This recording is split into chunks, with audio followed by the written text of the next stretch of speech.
Hello po, good morning po sa ating lahat. Welcome naman po sa aking YouTube channel, Ryan Patinio, Agri Farming, Family and Kitchen Adventure. Maligayang araw po sa ating lahat. So sa araw na to, ang ating pong topic ay ipapakita ko sa inyo yung kung gaano ba kadali na tumubong muli yung mga Madre de Agua na atin pong tinitrim. Kung natandaan nyo yung nakarang vlog natin, ito po ay nagtitrim tayo ng mga Madre de Agua kasi medyo mataas na po sila, sobrang taas na po. So ngayon po siguro nasa isang buwan sobra o isang buwan kalahati pa, at kumustahin natin kung tumubo na ba yung mga sanga lang, mga bagong sanga. So kung bago pa lang kayo sa aking YouTube channel, mag-subscribe na kayo. Ryan Patinio, Agri Farming, Family and Kitchen Adventure. So sa aking pong likuran, ito nga pala yung ating ginawa na brooding pen para sa ating mga bagong pisang sisiw. So ngayon po, nalagyan na po natin ito ng ng mga bubong at saka yung kanilang mga division. Ayan na po yan. So ayan, ito po hanggang dito. So ngayon hindi pa natin pinuputulan yung kanilang mga edges kasi mamaya na pag finalize na po tayo. So ang kulang na lang po dito ay yung mga bubong dito sa harapan at saka yung kanilang mga pintuan. So ayan po. So ayan po yan. Ang kulang lang po niyan ay mga bubong at saka pintuan diyan sa harapan. 4 na pinto po yan lahat. So dinadahan-dahan natin itong trabahuin kasi meron po tayong mga ibang bagay po na ginagawa. So pag may bakanting oras tayo ay pumupunta tayo dito sa farm at ginagawa natin itong ating brooding pen in preparation po doon sa ating mga bagong pisang sisiw. Meron po tayo ditong kinukondisyon na manok para pang breeding natin. So ito po sila, kinukondisyon natin sila bago natin isalang sa breeding. So lahat na ginamit natin noong nakaraang breeding, noong nakang buwan ay ito po, kinukondisyon po natin para magamit sa susunod po na ating breeding. So ang iba po ay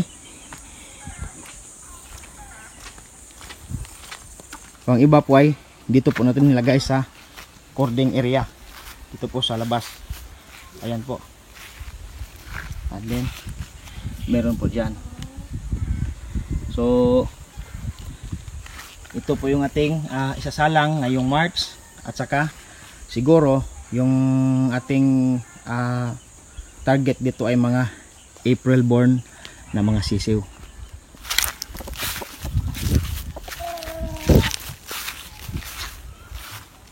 So ganoon pa rin ang ating gagamitin na lalaking manok ay itong ating barako na ito. So ito po ay may dugong pumpkin at saka 5K sweater. So ayan po, ito pong gagamitin natin na barako para sa ating mga inahin na kinukondisyon. So ngayon po for 1 month and a half bago natin isang buwan pagkatapos nating putulan yung mga ating Madre de Agua kasi sa sobrang taas na po, tingnan nyo po ang yayabong na po nila. So ayan na po, ang dali po nilang tumaas. So yung mga bagong dahon na yan po ang paboritong kakainin ng aking mga alagang kambing.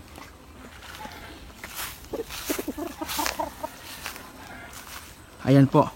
So ito pong mga dahon na to ay ito po ang paboritong kakainin ng mga alagang kambing. Pag meron tayong mga baboy at saka mga biik, yan, ito po yung mga paboritong kakainin nila, yung mga bagong dahon. Kaya po ang mas maganda sa Madre de Agua po ay pagkatapos yung itrim, Yang mga bagong dahon, yan po ang yung ipapakain sa inyong mga alagang hayop. Kasi po, hindi po yan mapait. So kuha po tayo ng sample. Ito po. Testing natin to sa ating mga alagang kambing.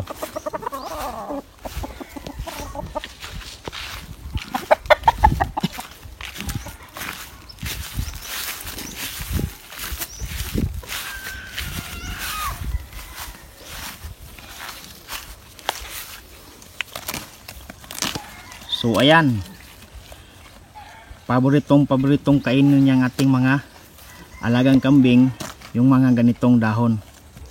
So tingnan nyo, kapag mayroon kayong mga Madre de Agua na nakalagay sa inyong farm, sa paligid ng inyong farm, ay hindi na po kayo magpuproblema sa makapakain sa inyong mga alagang hayop. Kahit na baka, baboy, kambing, kahit ano, pwede po itong kainin.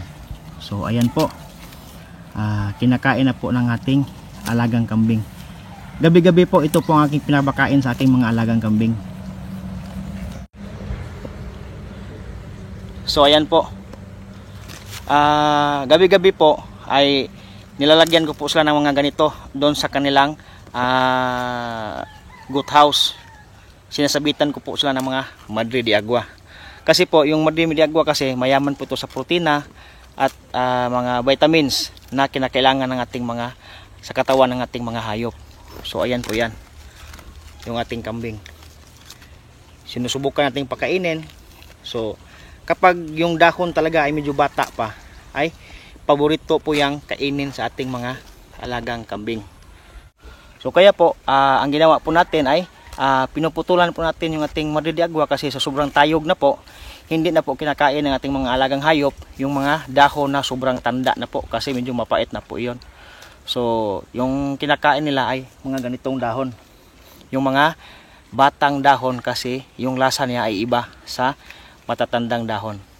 Kasi pag may may mga fatteners tayo ng mga baboy noon, ito po yung ating pinapakain.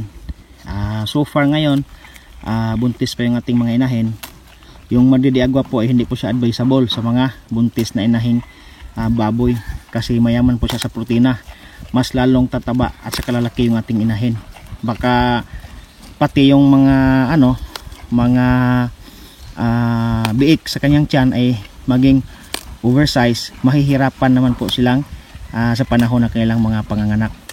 So yung Madre de Agua po hindi po siya advisable sa mga buntis na mga inahing baboy. Doon lang po sa mga fatteners po, yung mga patabaing baboy. So ayan po yan. Antayin lang po natin maubos yung kanyang kinakain na Madre de Agua. Kasi mayroon pa po tayong isang kambing na atiring papakainin ng Madre de Agua.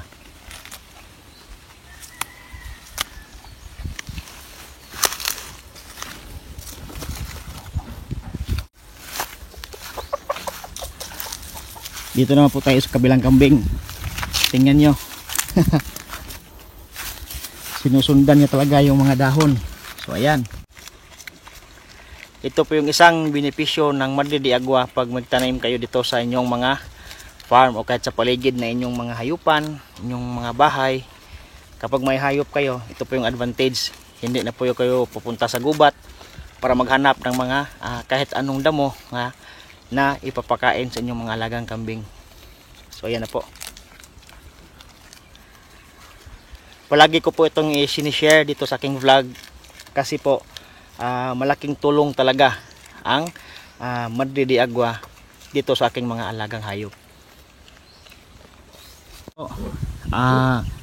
Yung pagtubo po ng dahon ng ating Madre de Agua ay naka-uniform po sila lahat kasi sabay-sabay ko po silang pinutulan. Kumpara dati na sobrang tayog, sobrang taas, kahit bubong ng aking babuyan po ay hindi makikita. So ngayon po ay ganyan na po sila. So madali lang paramihin itong Madre de Agua kahit yung pagtatanim. Update natin yung mga tinanim natin at i-update natin yung mga tinanim natin sa susunod natin na vlog kung kumusta na po sila. kasi mas nauna itong pinutulan ko, kasi yung mga pinutol ko dito ng mga sanga ay siya rin ginawa kong punla na tinanim ko doon sa ibang area ng ating babuyan. So next time po ay aabangan nyo yung vlog natin na ating i-check kung kumusta na po yung mga tinanim natin, yung mga kumusta na po yung mga tinanim natin ang mga madriagwa noong nakaraang buwan. Nakita po ninyo yung kung gaano talaga kabilis tumutubo yung mga sanga ng madriagwa pagtapos natin pong itrim. Kahit isang buwan o isang buwan kalahati ay matataas na po yung mga dahon nila. Kaya po yung mga madriagwa ay hindi po siya basta-bastang nauubos. Kahit araw-araw kayo nagpapakain nito sa inyong mga alagang hayop, kung marami naman kayong puno ng mga madriagwa, ay mabilis rin naka-recover yung mga pinagkukunan nyo ng mga sanga. So sa lahat pong nakasubaybay sa aking YouTube channel, maraming salamat po sa inyong panonood, at shout out po sa inyong lahat, sa lahat po ng mga solid na nanonood ng ating YouTube channel. Thank you so much po. Ngayon po ay naabot na po natin yung ating 2,000 subscribers. Maraming salamat po sa inyong lahat. Sana wag ko yung sawang subaybay at tumatangkilik sa aking YouTube channel. At sa hindi pa po nakasubscribe, subscribe na po kayo. Ryan Patinio, Agri Farming, Family and Kitchen Adventure. Hanggang dito na lang po.